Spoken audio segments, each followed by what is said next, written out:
का कहना मान प्यारे, काल करे नहीं ख्वारी। कहते हैं कि अगर तुमने गुरु का कहना मान लिया, गुरु समझाते हैं, तो काल कर्म तुमको बर्बाद नहीं कर सकते। तुम्हारी जो बर्बादी ख्वारी हो रही है अन्य शरीरों में बंद कर देंगे तो वो बंद नहीं कर सकता। अगर गुरु का कहना मान लिया तब तो तुम भजन पर आ जाओगे और इबादत करोगे, आत्मा की आवाज तुम सुनोगे, अंदर के उस नूर को, उस प्रकाश को देखोगे, तो फिर यह है कि कर्म बंधनों से छुटकारा हो जाएगा, क्योंकि ये सब साफ हो जाएगा। जब कर्मों की गंदगी जमा नहीं रहेगी, पाप पुण्य की, बद और नेक की, तो रूह आज़ाद हो जाएगी, स्वतंत्र हो जाएगी।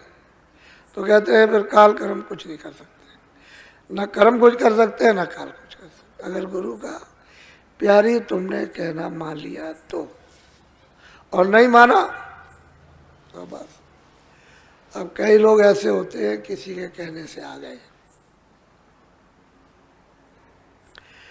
बैठ के नामदान ले लिया, महीने 2 महीने 4 महीने अपना खाना पीना छोड़ दिया कि हम नहीं खाएंगे पिएंगे, पहले ये काम किया था हम नहीं करेंगे, तो छोड़ दिया उन्होंने।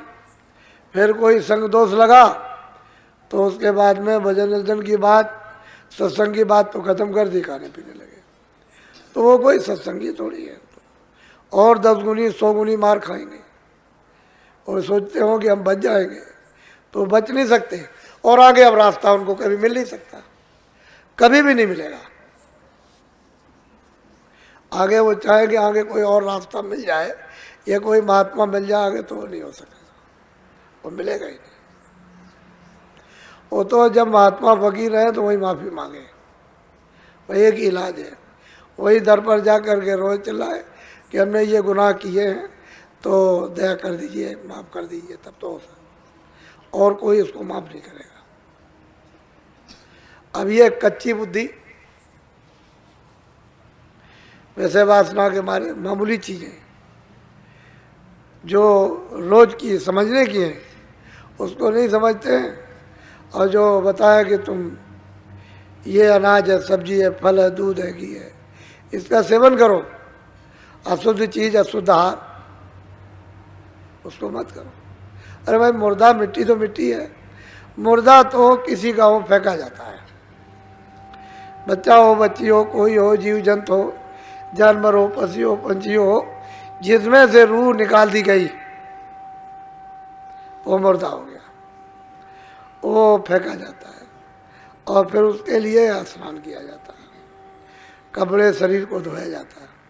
कि छुआछूत लग गई होगी तो लोग नहाते हैं, मुर्दे को फेंकते हैं। पेट में मुर्दा, कब्रिस्तान नहीं, फिर तो आप शमशान बना लोगे। तो फिर होगा क्या? सोच लो कि कितनी सजाएं मिलेगी। एक आदमी किसी को मार देता है, साबूत मिलने पर फांसी हो जाती है, तो आप जो ये काम करते हो उसके यहाँ तो सब साबूत है। और जो रोज डेली नोट हो रहा तो बहुत सजा मिलेगी। कोई हिंदू, मुसलमान, सिख, ईसाई, कोई भी बच नहीं सकता। सख्त उसको दोजख में सजा। तो सब सजा मिलेगी जब फकीर महात्मा, जब वो रूहानी, जब वो इल्म हासिल करते हैं तो उसमें ये सब सुरतों को दिखाई देता है, पूरा का पूरा पूरा ज्ञान होता है आज से अंत तक का।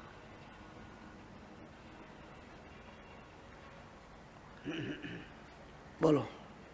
सत्संग करो गुरु को सेवो, मन पे करे असवारी। कहते हैं सत्संग करो, सत्संग सुनो और गुरु को सेवा करो, यानी गुरु वचनों का पालन करो। इसको कहते हैं गुरु सेवा। मान लो तुम 1000 मील दूर हो, जो सत्संग किया है, वचन सुने, उसका पालन करो, ये गुरु की सेवा है। जब निकट में पहुंच जाओ तो तन की सेवा कर दो, धन की सेवा, वचन की सेवा, मन की सेवा, अपनी अपनी जगह पर अलग अलग। मन की भी सेवा है, तन की भी सेवा, धन की भी सेवा है, वचन की भी सेवा। और फिर अंत में सूरत की सेवा नहीं, रूह की खिदमत। वो रूह से खिदमत की जाती है, सूरत से सेवा की जाती है, वो सर्वोपरि है, अलग अलग है। तो कहते हैं कि भाई तुम वचन सुन, सत्संग करो, वचन को सुनो और वचन को सेवो, यह है गुरु सेवा। बोलो। तुमको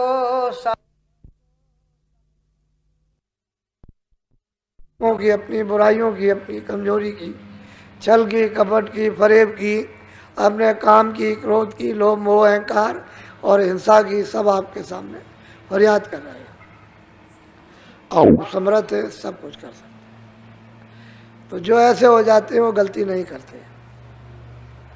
इस तरह की जो प्रार्थना करते हैं वो आगे गलती होने नहीं देते हैं, पीछे की माफ़ी मांगते हैं कि कभी किए होंगे हमको नहीं मालूम, आज समर्थ हो, सब जानते हो। आप उन्हें संचित कर्मों को दाह कर सकते हो, करा सकते हो। आप में सर्वशक्ति है, सब तरह की ताकत है और आपको अधिकार है। तो अपनी फरियाद, अपनी पुकार कर रही है और आगे के लिए माफ़ी मांगती है कि कोई अपने से होगा नहीं, जान के तो होगा नहीं, अनजान में तो मालूम नहीं। बोलो। भाग्यहीन में क्यों हुई स्वामी तुम दरबार। अब आपके दरबार में आ गई हूँ और ये समझकर कि आपके चरणों में छुटकारा हो जाएगा। तो ये तो मैं जानती हूँ कि मैं भागी हूँ और इसीलिए हमको इतनी देर हुई आपके पास पहुँचने में, समझने में, लगने में।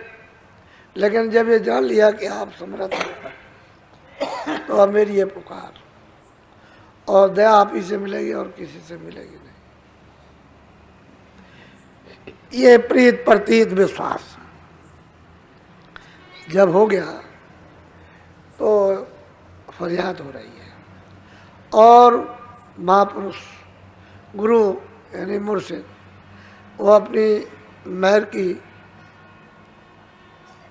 दया की दृष्टि उस पर करेंगे और उसकी संभाल करेंगे और निकाल के उसको ले जाएंगे। क्योंकि हम तो इसलिए कि आप समर्थ हैं तो आपके हो गए, आप ही के और रहेंगे। जिसका ऐसा इरादा और ऐसा पक्का निशाना हो जाता है वो बुराई में नहीं जाता, पीछे की माफ़ी मांगता है तो दया उस पर हो जाती है। और ऐसी सुरतें, ऐसी जीवात्माएं निकल जाती हैं। यही करना चाहिए, सत्संग और सेवा, बच्चों की सेवा। पास रहो तो तन मन इस सेवा में लगा दो, दूर रहो तो वचन की सेवा, जिससे अंग जो है गंदे ना होने पाए। वचन की सेवा करते रहोगे तो ये सब मन बुद्धि चित्त है और जो भी काम करोगे सब शुद्ध और पवित्र पाक रहेंगे। और गंदे काम कर दिए तो फिर गंदगी तो जमा होगी। वो तो दिल हृदय स्तर पर जो मन पर, बुद्धि पर, चित्त पर असर करेगी। इसलिए वो फरियाद और प्रार्थना करती है। तो सत्संग मुख, बाद में जो वचन सुनने को मिले उसकी सेवा। यानी उन वचनों को काम में लो, इस्तेमाल करो, उसके वैसा माफिक बर्ताव करो, वैसे बन जाओगे आप। सत्संग नहीं मिलेगा तो कुछ होने वाला नहीं। सत्संग जल है जो सब गंदगी को साफ करता, और सत्संग रूपी जल नहीं मिलेगा तो कुछ नहीं। यही तो वजह है कि ये जो लोग आ रहे हैं, आप लोग गौर से उनको देखो कि पुराने सत्संगी कम और ये नए ज्यादा आ रहे हैं। इसका मतलब ये नहीं है कि बाबा जी ने काम नहीं किया, लेकिन तुम वहां पहुंच नहीं सके जहां मैं ये सत्संग काम करता था। तुम अपने रहे, ऐसा समझते थे कि बाबा जी के पास लोग नहीं जाते आते होंगे, लेकिन कितना काम किया तो इनको पुराने लोग देखेंगे, आपको सब नए दिखाई देंगे एकदम। लेकिन उनकी भाव भक्ति वो भी देखने की बात है। श्रद्धा एक ऐसी है, नए आपको तो उसमें पुराने सत्संगी नए में छुप जाएंगे, नए में छुप जाएंगे, और लोग ये कहेंगे भाई पुराने दिखाई नहीं दे रहे, रहेंगे इनके बीच में लेकिन छुप जाएंगे। इतने ये ज़्यादा अधिक नए हो जाएंगे कि मालूम होगा कि पुराने हैं ही नहीं। नहीं, पुरानों ने भी तो सेवा की है, ऐसी बात नहीं है, लेकिन कभी वहम भ्रम मत करो।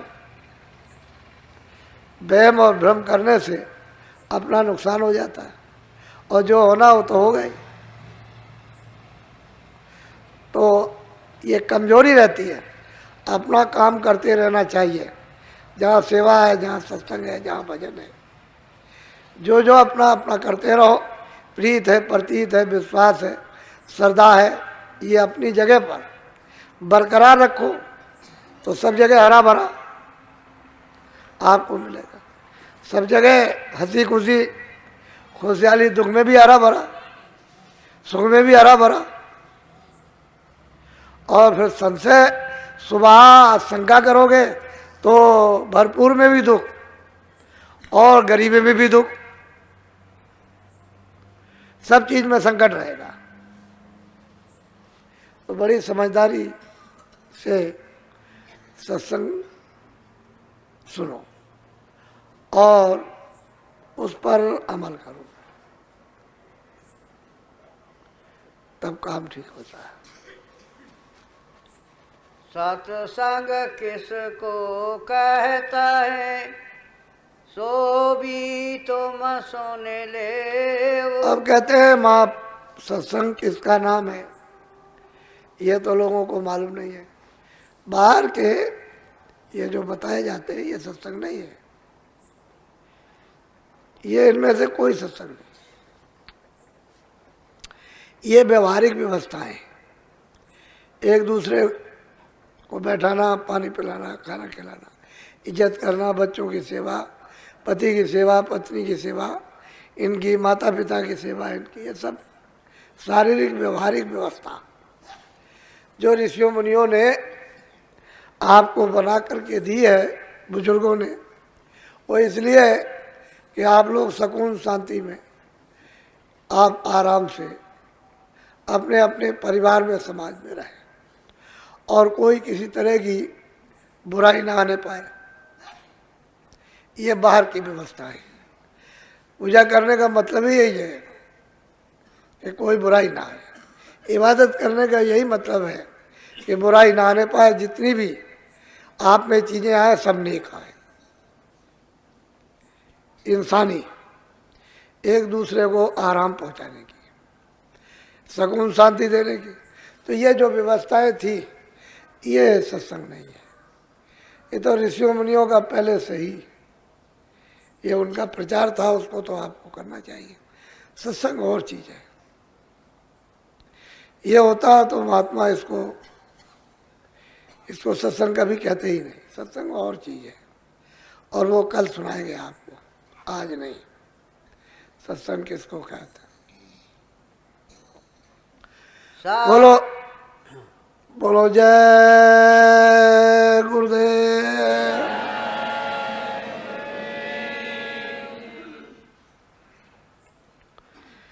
जय गुरुदेव नाम किसका? अब आप भजन पे बैठेंगे।